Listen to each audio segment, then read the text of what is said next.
Can all see my screen okay? Yes. Wonderful. Well, thank you, Simone, for such a generous introduction. It's such a pleasure to be here today. So as Simone mentioned, my name is Raphael Arar, and I'm the head of design at One Project, which is a nonprofit building infrastructure for a new economy where resources serve people on the planet and not profit. In addition to that, I'm an artist, researcher, and educator that's calling in from Portland, Oregon in the States. So I want to start with this quote from Frederick Jameson, which says, "The incapacity to map socially is as crippling to political experience as the analogous incapacity to map spatially is for urban experience." And Jameson wrote these words after encountering Kevin Lynch's book, The Image of the City. So Lynch was studying how people navigate physical spaces and how we create mental maps to find our way. Jameson evolved this insight to consider the kinds of maps we could develop to navigate the complexity of the social and political systems we experience today and some of their intricate subsystems. So if we struggle to map the system that we're in, how might we possibly map alternatives? Well, democratic economic planning faces some of the perils of this flavor of abstraction.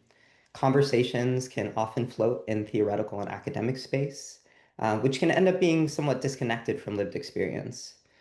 And while this result is not necessarily by choice, but rather by circumstance, often experiments this radical are just difficult to resource, especially where I'm based in the United States. Conversations and their encompassing ideas can remain abstract precisely because we might lack the tools to make them concrete. So what if the issue isn't that frameworks and blueprints for democratic economic planning are too complex to understand, but rather that we haven't developed the appropriate ways of seeing them to convince a broader set of actors of their plausibility? And what if we need new forms of representation, not just arguments about why democratic planning could work, but artifacts that show how it might feel to participate in these alternatives? So Walter Benjamin warned that fascism aestheticizes politics and makes domination beautiful. And his response instead was to politicize aesthetics and to use cultural production for emancipatory ends. So today, I want to explore how the space of discursive and speculative design might help us address Benjamin's concerns and create the kind of cognitive maps that Jameson called for. Because democratic planning needs more than theory. It needs things that we can see, touch, and imagine ourselves using. So to ground us in context, discursive design has a genealogy that's worth tracing. In 2013, Anthony Dunn and Fiona Raby codified the discipline of speculative design in their book Speculative Everything. And in it, they proposed that design need not be solely a problem-solving tool, but rather a practice for social dreaming. So where traditional design focuses on solutions, efficiency, and answers, speculative design embraces questions, ambiguity, and problems that we didn't know we had. And it's not necessarily about making things work better, but rather about asking what better even means through creating concrete artifacts as provocations. And around the same time, Bruce Sterling, approaching the space from science fiction, coined the practice of design fiction. And these are objects that tell stories about possible worlds, anchoring on the construct of diegetic prototypes, things that exist within the narrative logic of an imagined future. And Sterling saw these prototypes as a way to use the future as a lens to see the present differently. So for him, the future is a medium, not a destination. So since 2013, Dunn and Raby's speculative design and Sterling's design fiction converged into what Bruce and Stephanie Tharp coined discursive design. It's a broader umbrella that encompasses critical design, design fiction, adversarial design, and a set of practices that use design primarily for discourse rather than utility. And so while all these practices differ, they share a similar point, that design isn't necessarily to solve problems, but rather to surface them, to make us think, to start conversations we weren't having, and to add greater nuance to the conversation and debates underway. So discursive design isn't speculation for its own sake, but rather a way of making abstraction tangible and concrete enough to critique, and just real enough to place ourselves in an alternate reality. And if we apply it to the space of democratic economic planning, each artifact can serve as a small subversion of Mark Fisher's notion of capitalist realism and Jameson's overly cited quote that it's easier to imagine the end of the world than the end of capitalism. So this practice is fundamentally material, and perhaps we might even call it socialist materialism in really the most literal sense. These artifacts can be tangible, playable, and debatable, and they can help us shift from academic debates to tools that can help us imagine what planning could feel like to the everyday person. So what would these artifacts look like, and how might we give form to systems that have only been imagined in textbooks of the present? In the remainder of this talk, I'll highlight a set of works from an ongoing research practice that I've developed over the years. Each set is a form of discursive design, intended to advance the conversations we're having as a small but mighty field. There are four sets of case studies: planning diagrams, cultural artifacts of planning, software prototypes, and meta tools for planning. So I'll start with the first set of artifacts, the planning diagrams. These artifacts aren't speculative since these models do exist in theory. However, I would argue that they're scattered across books, papers, and some academic diagrams. But I really wanted to explore what happens when we approach them not just as flowcharts that are embedded within academic papers, but as design artifacts with a consistent visual language that can then invite comparison and critique. So we'll start with Robin Hahnel and Michael Albert's participatory economics, and the diagram illustrates a more of a circular and nested arrangement where worker councils and consumer councils submit plans that cascade up to more of a performative acting iteration facilitation board, or an IFB. So the information flows exist in loops, proposals translate among levels, where the IFB doesn't command, but rather facilitates. And through this visualization, some questions may start to emerge, like how many iterations before fatigue sets in? How do we consider bad actor facilitators in the process? If we move on to Cockshott and Cottrell's model and towards a new socialism, the Central Planning Bureau really anchors the system with some democratic elements where committees are chosen by sortition, citizens can cast votes directly. It's computationally assisted, but not completely technocratic. Still, as Robin Hahnel points out in Routledge's Democratic Economic Planning, this creates what he calls a cat and mouse game, where the tension between central planning efficiency and genuine democratic input can be at ends. So can voting on plans really substitute for participating in their creation? Pat Devine and Fikret Adaman's negotiated coordination tells a different story of democratic economic planning. And here the representative assembly holds voting power, but a separate chamber of interest ensures minority voices aren't drowned out. Production units negotiate directly with households, and the diamond shape for plan adoption makes it feel like a decision point and not a decree. It's planning as negotiation, not as calculation. But the diagram ends up raising some questions like how many meetings would it take to get a decision across? And there are two more approaches: Saros's computational model that adapts Amazon's logistics to support its notion of a general catalog, and David Liebman's multi-level system that balances local autonomy with global coordination. And what strikes me about each of these models isn't their differences, but rather the shared attempt to make democratic coordination visible. Each diagram is literally a cognitive map, an extension of Jameson's concept and call for tangibility. And they're one of many potential designerly attempts to translate specialist prose into something that can orient someone with a fundamental understanding of the construct of planning. And they end up surfacing questions that prose can hide.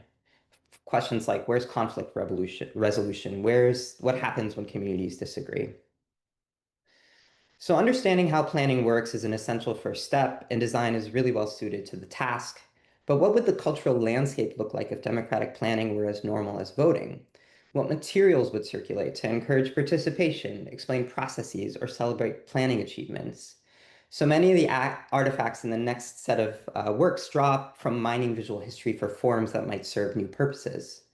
Each piece borrows the aesthetics from the past and repurposes them as more of an archival design approach for design fiction. So this poster here calls people to unite the efforts of all worker councils, and its aesthetic directly references a 1960s Spanish savings bank ad. Where the original ad promoted individual savings accounts, this approach pays homage to the aesthetics of democratic economic planning. A design approach that initially encouraged private accumulation now promotes learning circles for how to craft and submit effective proposals that might be part of planning processes. And this poster here declares no more markets and directly references a 1969 avant-garde magazine poster competition call for no more war.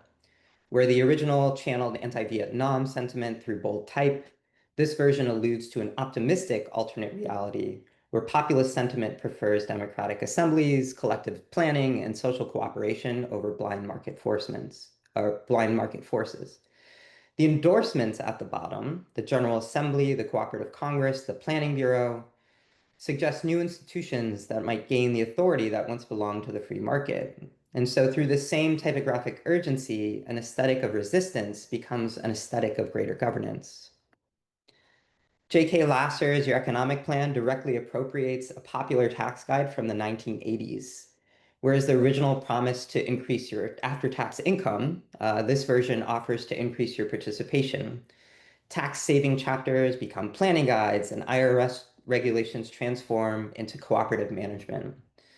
And the subversion suggests that if people can navigate tax codes, they can likely handle any complexity in democratic planning. That said, it also surfaces potential challenges with a lot of the planning models. Do we want planning to be as cumbersome as tax prep? This parody of an approach suggests that these models, many of which, if not reconsidered, may end up reproducing a lot of bureaucratic complexity that they attempt to transcend. And the remaining artifacts continue this archival approach, from corporate handbooks to wartime posters to consumer electronics. And each artifact serves as design fiction, not predictions or prescriptions, but provocations. The intent, again, isn't to paint an image of planning futures that aren't naively utopian, but instead, these cultural artifacts seek to elucidate both the possibilities and the pitfalls of the context that would surround these models. In essence, they're another effort to make planning models tangible enough to critique, surfacing questions that may otherwise have been obscured. Like, what cultural forms would democratic planning actually need? How do we balance revolutionary energy with administrative mundanity? Can we make planning both accessible and sophisticated? By giving form to the culture of democratic economic planning, we can better debate what is actually being proposed when we advocate for these models to be realized. So culture and aesthetics are certainly important and often overlooked facets, but what about the actual interfaces people would use day to day? Technology has become so central to many of our lives. How might digital tools embody some of the components embedded within democratic economic planning? And what might the digital products that support these models look and feel like? So these prototypes explore the types of tools that could support different planning models. Each one embeds distinct values in their design choices. So we'll start here with these mobile interfaces that visualize digital infrastructure to realize Soros's general catalog from his model. The design mirrors patterns prevalent on Amazon, but instead of prices, items display point values determined by his planning mechanisms centered on production and consumption points. There are categories that organize social needs. There's a timer that creates urgency around planning periods, especially since planning cycles happen annually, and bonus points are awarded based on time, quantity, and realization. The cart screen shows a hypothetical, so it shows what it looks like to make the plan and add items to your cart, where the system is able to calculate your bonus points in real time, which in the model corresponds to your ability to garner additional items, save for retirement, so on and so forth. And this is an effort to realize Soros's answer to Amazon, relying upon the same one-click convenience, but operating under a different logic. The next two screens I'll share envision participatory economics in practice, where users can toggle between private consumption plans and public projects when submitting their annual plans. This one here shows personal planning with suggested items based on past years to alleviate the burdensome task of trying to imagine all of your needs and wants a year in advance. And the second display shows local projects with voting mechanisms and approval confidence ratings. There's an 87% acceptance confidence at the bottom that suggests how the quantitative and parametric nature of Paracon could be embedded within digital infrastructure to assist in aggregating preferences. Planning, in essence, could become as routine as social media, but oriented toward collective decision-making rather than individual expression. That said, with the kind of advancements in technology, would we even need to plan a year in advance? So for Divine's negotiated coordination, this agreements interface tracks bilateral production agreements between cooperatives. Solar panel manufacturing proposal shows a 6-month agreement between a green energy cooperative and a city solar initiative. with progress tracking and amendment protocols. The interface seeks to make visible the actual relationships and negotiations behind production, which can often be obscured in capitalism. And so it takes shape as a contract management platform for a post-market economy. And then finally, this ecological budgeting platform is a little more hypothetical, but could serve aspects of the model in half-Earth socialism or support the Council of Scientists in Soros's model, where community-level environmental metrics seek to make ecological limits visible.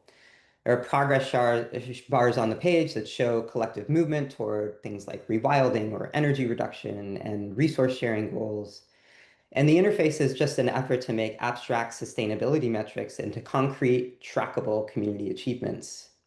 So each one of these interfaces embodies different assumptions inherent in the models they represent. The general catalog leverages more contemporary technological design patterns to help streamline the planning process. Paracon emphasizes individual choice within collective constraints. Divines highlights negotiation and relationships. And the ecological platform foregrounds natural limits. But like all tech products, each one encodes particular ideologies inherent in the models of democratic planning. So in the spirit of the other artifacts, they also serve as challenges. Will people actually engage with these systems? Can interfaces really handle the complexity without overwhelming users? And do these tools democratize planning or just serve as incremental improvements to their underlying bureaucracies? So these prototypes are just one attempt at showing what planning might look like in practice, but they also surface that we're working with a relatively small set of models. And yes, the field of democratic economic planning and more broadly post-capitalist blueprinting is growing, but it's still quite small. And that brings us to our final case study, a speculative interface for a product I've been calling Praxis, which represents a different order of intervention. And rather than visualizing existing models, it explores how communities might design their own planning systems. So this platform here represents the canonical and more contemporary models. There's Paracon, there's negotiate coordination, Amazon socialism, and it can also be broadened to explore non-democratic economic planning models like market socialist models or more anarchistic models, as these models are actually presented as repositories on the left-hand side in the spirit of open source software. You might be able to adopt them wholesale, fork them or adapt them to create variants, or cherry pick specific components within each one to stitch together hybrid systems. For example, you might take Paracon's council structure, add Saros's pricing mechanism, and incorporate Divine's negotiation protocols for inter-community trade. The interface treats these theoretical constructs like modular code bases that you can mix, match, or modify. After stitching together a model, there's a simulation sandbox. So before any real-world implementation, communities could stress test their constructed models in theory. Imagine being able to run a model against historical data, introduce supply chain shocks, model different participation rates. It's a speculative approach at theoretically testing the coherence of a model to see if a system actually works on paper before even trying it in practice. And the platform is really just an idea that seeks to evolve the conversation from which theory is the best to which approach would work best for a specific context. And like GitHub or any other code repository platform for economic systems, successful forks could be shared, starred, adapted by other communities, which could enable iterative design that's grounded in experimentation. And Praxis carries with it the internal logic that economic planning should be democratized all the way down to the system design itself. It's an idea that nudges forward the belief that the kind of blueprinting that happens in our academic circle shouldn't be confined to the technocrats among us. It also points to something even more ambitious, the need for a model of all models. Imagine a future wherein different communities using different planning systems could still coordinate. This could enable a federated approach where one bioregion uses modified Paracon, another implements planning a la Saros, while other urban districts experiment with negotiated coordination. Just an example. They're all able to interface and coordinate together because we've designed the connectivity among the systems. So the future of democratic planning might not be a synthesis of one perfect model, but rather a protocol that enables the coexistence of multiple models. And that's similar to the internet protocol that allows different networks to communicate. We might foresee a planning protocol enabling different economic democracies to coordinate while maintaining autonomy. So maybe the best planning model has yet to be written, and maybe it won't be a single system at all, but rather a pluriverse of approaches evolved by communities and connected through shared infrastructure. So the practice I've set forth has been an attempt to create what Jameson called for, maps not of capitalism, but rather what might replace it. Each artifact serves as an effort to make navigable what was once abstract. And I want to stress that these are not intended to be prescriptive blueprints, the kind of effort that maybe the orthodox Marxists among us might scoff at. Instead, they're what Sterling would recognize as a way to think through present possibilities, using the future as a design tool. And these artifacts surface the gaps in our collective efforts, making visible the inherent challenges. Will people want to engage with annual planning? Can we avoid superfluous bureaucracy? How might we balance efficiency with meaningful participation? So where fascism aestheticized politics to obscure domination, these artifacts politicize aesthetics to reveal possibilities. And while they might not make planning look easy, they help to maybe make it look possible and even credible. So the path from capitalist realism to democratic planning isn't just through better arguments, but through better maps, maps that can be co-created through experimentation. And so I'd like to close with a call that we need more economists and theorists willing to sketch, organizers ready to prototype, communities eager to adapt and improve models. The planning debate needs more than theory. It needs culture and tools, things that we can hold and remake to chart a path forward that we can build together. Thank you all very much. And I quickly want to just flash open some acknowledgments. This body of work has been built on some great thinkers, many of whom are here today, also collaborators who have helped nudge some of this work forward. All right, I will stop sharing my screen. Thank you so much, Raphael. It's always humbling to listen to one of your presentations. The work we're doing, writing articles, seems so boring compared to the beautiful stuff you presented today. Thank you so much.